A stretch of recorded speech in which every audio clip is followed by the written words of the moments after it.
When you look at the Stephon Diggs trade, Stephon Diggs and a 6th-round pick for a 2nd-round pick and a 5th-round pick next year, what is that?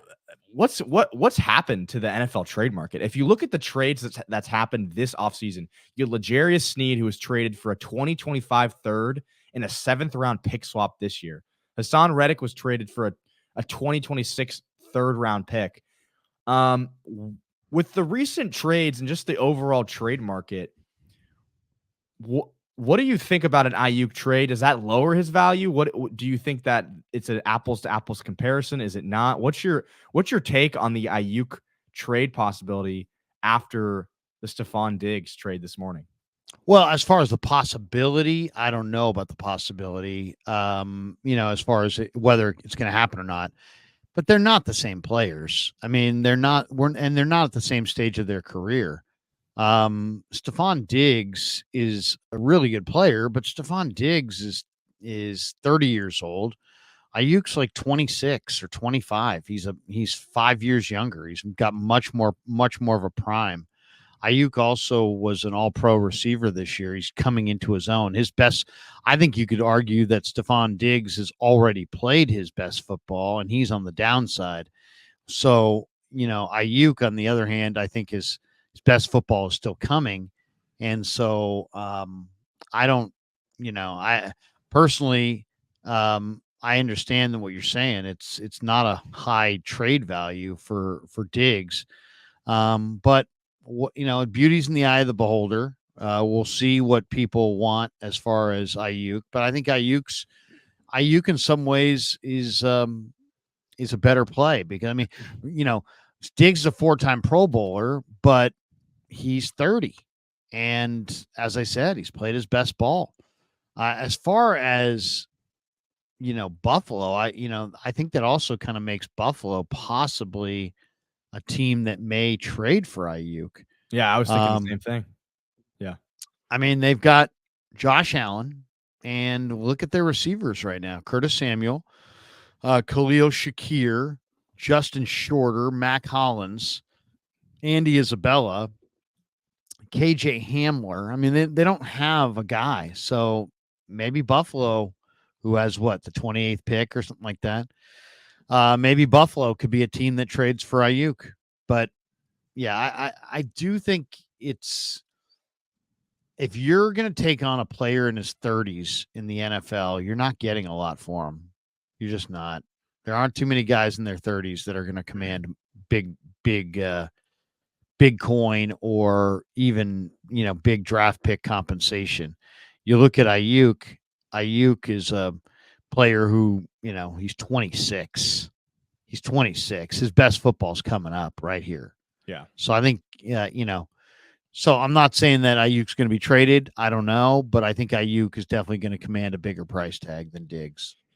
Yeah. Looking into the Aiyuk versus Diggs, Diggs is 30. He's definitely, he's coming on the other side of his peak. He's peaked and he's coming down from his peak, in my opinion. The interesting thing about him is that he has an opt out of his contract next season, but he could potentially be playing for the Houston Texans on a $19 million cap hit for the next 4 seasons if he opts into the next 3 seasons of his deal, which is pretty cheap considering that, Aiyuk is playing on the last year of his contract and he's looking for, upwards of $25 million for his deal. It's not really an apples to apples comparison, but I just think this most surprising thing about this whole thing is just looking at how the trade market has just fallen off in the last few years. I mean, just looking back at past trades, like this offseason, Justin Fields was traded for a 6th-round draft pick. Trey Lance was traded for a 4th. Trey Lance never played. Justin Fields has proved at least something. He's actually won games. Trey Lance hasn't done anything in the NFL, and they got him for a 4th-round pick. And then going back, A.J. Brown was traded for a 1st and a 3rd. And now Diggs, you can only get a 2nd from him, or a 3rd. Or no, a 2nd and a 5th, I mean. So yeah, it's definitely interesting. Aiyuk, though, by a lot of measures, a lot of advanced metrics, was the best receiver in the NFL. And I think, he actually can provide a huge difference to a team. And I think his trade value is much higher than Diggs. But It's definitely just a little bit of an eye opener to the people that think, you could get like 2 ones for a Ayuk or something crazy like that. You're not gonna be able to get that, but I No. I think you could still get a 1 for Ayuk. I think there's a one out there for Aiyuk for sure. His stats this year, he made 75 catches, over 1,300 receiving yards, only 7 touchdowns, but 17.9 yards per catch. Interesting. Mike Sando from ESPN, or from the Athletic, I guess, formerly of ESPN, wrote an article, and he talked to some anonymous NFL executives, and this is the quote from the anonymous exec and what they told Sando. They said Aiyuk is so integral to what they do, more so than Debo is, that I'd try to get something done with Aiyuk before Justin Jefferson and these other receivers get deals and the price goes up, because this is a deep receiver draft. They may try to do it in reverse. If there is something they can get done from a draft standpoint, then it could be moving Aiyuk or knowing their feet are to the fire and they have to extend him. So, it really kind of makes you wonder about what we're going to find. I mean, in the month ahead, I think there's a reading the tea leaves. I would say that the 49ers may sign a guy like Tyler Boyd, and trade Aiyuk on draft day. And depending on who's on the board and what they can get in return, they obviously have certain players they want in return. If you could turn Aiyuk into a pick in the 20s or something like that and save all the money. I mean, I don't think people realize that you're paying Brock Purdy $1 million. Now you're going to have to pay Brock Purdy $50 million. Yeah. So you're going to have to make really, really tough decisions. And people are like, well, Eric Armstead. Okay, so he's gone. That's one. But then it's like, oh, well, then Debo. Who's going to stick around, Debo or Aiyuk? I'm getting the picture that it could be neither, that they could trade Aiyuk this year and trade Debo next year. So I don't know. I mean, we'll see. I do think he's integral to what they do. I do think he's Purdy's number one guy. It would be a huge risk to move him. But at the same time, it's a deep receiver draft. You still could find receivers in free agency, and you're going to have to bite the bullet and cut somewhere. Who are you going to cut? Trent Williams? No. You're going to cut Nick Bosa? No. Maybe George Kittle, but they don't have another tight end. I mean, it just seems like the receivers are the easiest guys to cut or trade at some point, because there's so many receivers in the draft. Like, they could stay at 31 and probably pick Xavier Legette from South Carolina. He's pretty nice, and there's other receivers in this draft that are damn good too. So I don't know. It's gonna be an interesting month for sure. There's definitely All I would say to Niner fans is, don't get in this mode where, oh, there's no way they can move Debo and Aiyuk, because there is a way. And Aiyuk would probably wind up moving first. I don't think there's a cut and dry answer to this Aiyuk problem, and that's kind of the reason why we're having all these discussions about it, is because, they could go both ways. I think what they want to do is keep Aiyuk, and I know all the fans want to keep Aiyuk, and I want to keep Aiyuk, but you run into some logistical problems. Like David Lombardi, who does a great job. Love David Lombardi. I think he wrote an article kind of breaking down his, what he would anticipate for a contract extension for Brandon Aiyuk. And you can just kind of see where the flaws are in terms of, or not the flaws, but the issues with extending Brandon Aiyuk if they did that. If you look at the way that he structured the contract, he has the cap hit for the first 3 years being extremely low, which is probably due to, Debo still being on the roster and a few other contracts that are pretty expensive. And then he has the last 2 years of the contract having a cap hit of like 40 and then 50 million. I mean, that's an enormous number. 40 or 50 million dollar cap hit. I mean, right now the 49ers are taking on a 28 million dollar cap hit for Debo Samuel, and they're feeling that this year. Imagine if that was 40 or 50 million dollars. So it's definitely something they have to consider.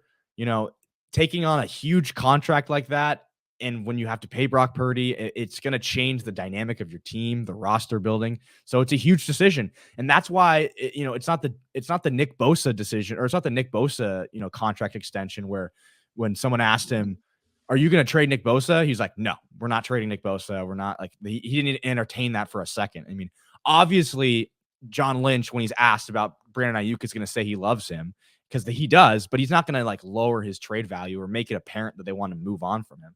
So, in my opinion, they're gonna look at all the options. I would prefer to keep Aiyuk. I'm sure the 49ers would prefer to keep Aiyuk, but you have to look at these things because of the contracts and the money. It's a cap league. Well, and the way it's set up, the way they've talked about it, the way it's been reported by Ian Rappaport and some of the other NFL Network guys, that the Niners are going to wait until after the free agent signing period is over. Well, yeah, wait until Justin Jefferson makes over $30 million a year and Aiyuk's coming off an all-pro season. I don't know that that's wise. I mean, for the Niners, it might be wise for Aiyuk's maximizing his ability to make money. I don't know that that's a wise maneuver for the Niners. I mean, why would you want to wait? Wait until the market resets at a higher level and then pay your guy at the highest level. Well, that's a great idea from Aiyuk's perspective. I don't know that that's a great idea from the Niner perspective. In fact, I know that it's not. So, I just look at this draft and I say, okay, I love Brandon Aiyuk, and all Niner fans do, or should, let's just say. All right, let's talk about the receivers that could be there at the end of round one.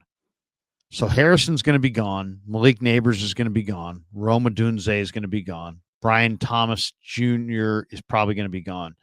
Thomas Jr., though, if you could get a pick in the teens, might be a great replacement for Aiyuk. Okay, then there's Troy Franklin. Not a big fan of him. Lad McConkey, 2 touchdowns in his career. But Adonai Mitchell could be there, 6'3", 190 from Texas. Xavier Legette could be there from South Carolina. Malachi Corley, who they sent a big contingent to go watch him. I think there's a very good chance he could be there. Or they could wait until later on and maybe draft Luke McCaffrey and maybe draft, some of the other guys that are available. Javon Baker from Central Florida, Brendan Rice from USC. So there's, it's not like there's no receivers. And then that's just the main receivers, there's also slot receivers like Malik Washington, who I love, from Virginia, Aeneas Smith from A&M, really good player. So there's a number of receivers in this draft that they could go with, and there's a number of free agent receivers still out there. So it's not like, hey, if they traded Aiyuk, they may not be able to find an Aiyuk, but at the end of the day, I mean, Aiyuk had 3 targets in each of the 3 playoff games. So are we, is Aiyuk, were they really utilizing Aiyuk anyway? I do agree that he's a valuable piece of the puzzle. That's why I think you could go and get a first-round pick for him. But, the money situation is real. Yeah. Absolutely real. Yeah. They're not the Los Angeles Dodgers, They can't just spend $1 billion in free agency, and it's a hard cap.